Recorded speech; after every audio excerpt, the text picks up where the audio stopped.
Well, hello there, world. Meet my face. Face, meet the world. I've decided to start showing my face more in my YouTube channel. So this is my first time doing it, so forgive me if my eyes wander or I'm not really focused, because this is really nerve-wracking. I decided to show my face more in videos because I thought it'd be a better way for me to connect with all my subscribers and anyone who watches this video. And it'd be a great way to kind of set up my videos for a new segment on my channel. It's going to be about challenges. You know, you've seen plenty of videos on tutorials or techniques or, you know, different ideas for inspirations, but I decided to do a challenge segment on my channel just to mix things up and have a little fun, and hopefully you guys will laugh along with me. So my first challenge is going to be a copy and share challenge. It's basically, in the card making world, people are inspired by other cards and they want to make their own, whether it be if they're inspired by Pinterest or Instagram or YouTube, and you basically take inspiration from that card, and either you can copy it and, you know, obviously give credit, or you can copy it a little bit and then make it your own, you know, do something a little different, put it in your style. So for this first challenge, I am going to copy and share a card sent by a Crafty friend. I blocked out the addresses for all you stalkers out there. And this is from Ilda Diaz, also known as I Love Doing All Things Crafty. I think I got it right. And she is an awesome card maker. You guys should really check out all of her social medias because she makes just fabulous cards that are just beautiful and show all kinds of techniques, so just way more advanced than me. So that's why I thought it'd be a good challenge for me to try and replicate her card. For this first card, let's see here, I haven't even opened this card, like it's still sealed. And, because I really wanted to be a challenge, I didn't want any like preparation beforehand. I didn't want to like Google if she had a tutorial on this or what, you know, tool she used. Hopefully we have similar supplies. I don't know. I've been crafting only like a year or so we'll see. Let's crack this thing open. She even used washi tape to seal this and stamp the envelope. And holy moly. Oh gosh. I think is this spinning? Oh, it spins. Oh my god. How does she do this? This card is so phenomenal and really intimidating. I don't know how she did this. Okay, so I'm pretty sure I don't have that stamp. I have watercolors, I have sequins. Does she have, what is this? This fishing line? It looks like fishing line. I don't have that either. So we're gonna start off this challenge with me not having any of the supplies I need. So upon further inspection, she used some kind of bracket in there to spin it, and she has some circle dies in there and some glitter cardstock, and there's also like this like dotting detail around the edge of it. You had to, Ilda, you had to, didn't you? Couldn't make a clean and simple card, could ya? So I'm going to start off first by watercoloring a panel. It might be distress inks. These colors look kind of familiar. So, all right, let's start. So after going through all of my crafty supplies and crafty stash, I've come to the realization that I need more stuff. So I'm going to start off with some watercolor paper and no water, apparently. Thanks, cool. See, this is going awesome. First time on the camera and I forget my water. So what I'm going to do here is smush these all down. I think that's what she did. Oh, I don't know what she did. Hopefully there's a tutorial about this somewhere on her blog or her YouTube channel, and I can see if I did it right.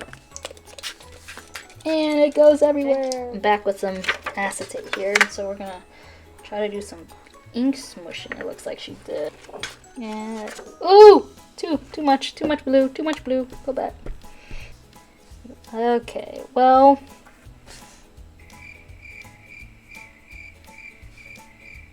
yeah. So it looks like she used 2 different circle dies to create this spinny mechanism thingy. I waited till my piece was dry before starting on it. I went ahead and did like, got all my other supplies ready. And so I'll run this through my die cutting machine. Have that centered. Now I've got, oh no, it tore the paper. No, don't tear the paper, please don't tear the paper. Please don't tear the paper. Oh, it tore the paper. Stupid painter's tape. Well then, I'm not gonna start this again because I don't want to. Well, thankfully, this was an easy thing to cover up. And then I really have to wrap my brain around how she actually executed that. I already like cut out like 3 circles because that's what she looks like. That's what she has cut out here. Oh, I don't want to break the card, but that's what she has out. And look at this stamp, isn't it cute? And looks like she first. I can't see. I don't know what she did. It doesn't look like, it looks like a button. Is that a button? It doesn't feel heavy enough to be a penny. I don't know. But it looks like she first put together this thing. So it's like it holds all together the sequins. And I don't have invisible fishing line or whatever that is. I have cheapy string from Michael's, so that's what we're gonna go with. And how does she attach the sequins? Glue? It must be glue. It can't be tape. Oh, she didn't. I see what she did. She did them like back to back sequins so they like stick together. Okay, Ilda, I got you. Okay, so I will get started on that. Gluing together all of these little sequins back to back was really, really tedious. I am not deserving of this card with all of the work and time that went into it. Ooh, wow, bravo. It looks like she like sandwiched all these little stringies and sequins in between the little circle die cuts. So that's what I'm going to do. Hopefully they all stay on. If they don't, I'll be really mad. My little fingers work to the crafty bone. I don't know if I should glue these all on too, or should I glue them on, or should I just tape them on and be done with it? I think I'm gonna tape them on. Hehe.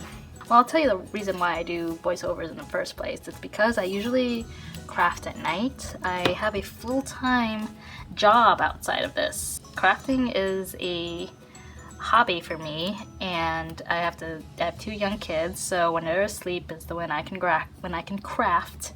So yeah, all my filming is done like at night, if you can believe it. So I can't be too loud. You know, I can't do this kind of stuff during the day usually.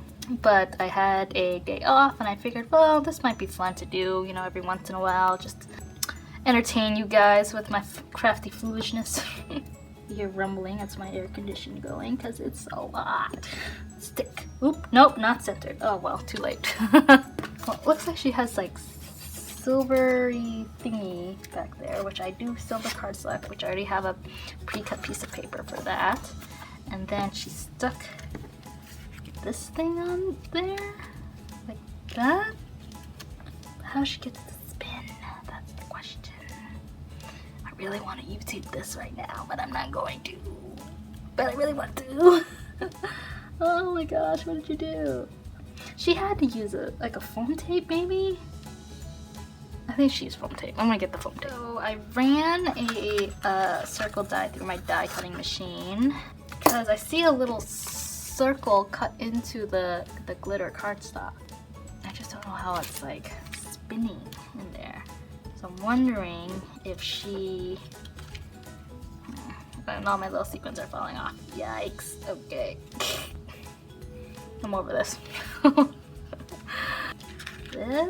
Aha! I got this dang one. She must have some kind of spinny thingy back here in order for this to spin.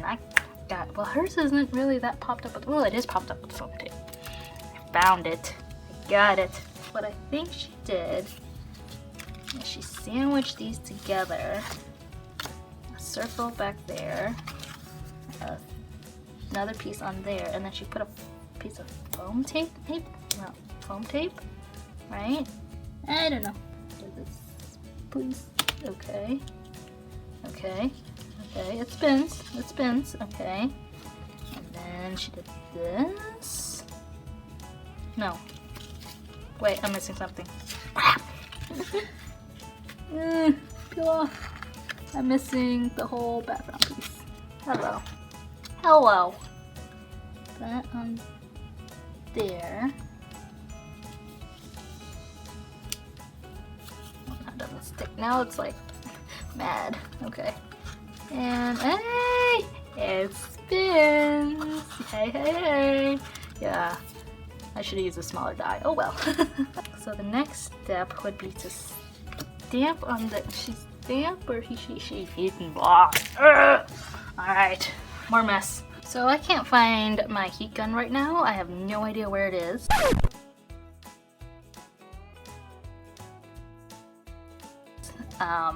So in this case, I'm just going to stamp it in some black pigment ink while I quietly freak out about why I can't find my heat gun. Strangely enough, I don't have anything that says like throw kindness around like confetti, which you'd think like every crafter would have, but not me. Now I just gotta glue this part on there, right? Oh, that's not centered. That's kind of close as it's gonna be. Okay, and then lastly, she has these little starry thingies around the card, which, like I said, I don't have to stamp. So, I'm gonna hand draw.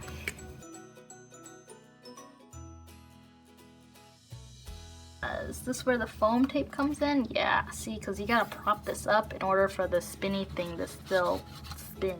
It's weird crafting without music. I'm usually like jamming out right now to some Backstreet Boys.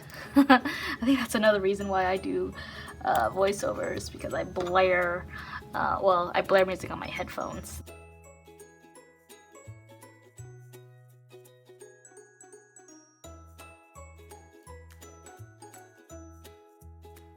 Okay, I've stuck it down. No turning back now. Ah! Yay! Oh, it works! Alright, so let's compare these two here. Yeah, there's a big difference. Similar, but you can clearly see who is the more advanced card maker and who's just trying. Who's the rook here? Still, this was a really fun card to make. I've never made like a spinner element like this. So, I mean, I'm assuming this is how she did it, but let's see if we're right. I'm going to pull up her video. She does actually have a tutorial on this. Hey everyone, Ilda here from I Love Doing All Things Crafty, and welcome back to another process video. Today's video features a couple of cards that I created for Studio Katya's March blog hop release. And then I'm rubbing some distress ink on my craft mat. Aha! Distress inks! I knew it. So I'm using a piece of masking tape to hold all the pieces in place. There's a little handle on her Misty, that's smart. Oh, clear embossing powder. Well, if I only had my heat gun. To create the spinner mechanism for my card, I just went through my button stash and found a flat, clear button. The button! In order for the spin card to work correctly, you'll need to pop up the front panel with some foam tape. Foam tape. So that does it for my first ever challenge. I would say I did a kind of job. Like was it horrible? Was it good? But this was a really fun challenge, and I want to thank Ilda for letting me recreate her card for this video. Again, I'll link her video tutorial down below so you can learn the actual way to do it, the proper way to do it. And before you leave, just make sure to hit the subscribe button before you go, and I'll catch you guys in the next video.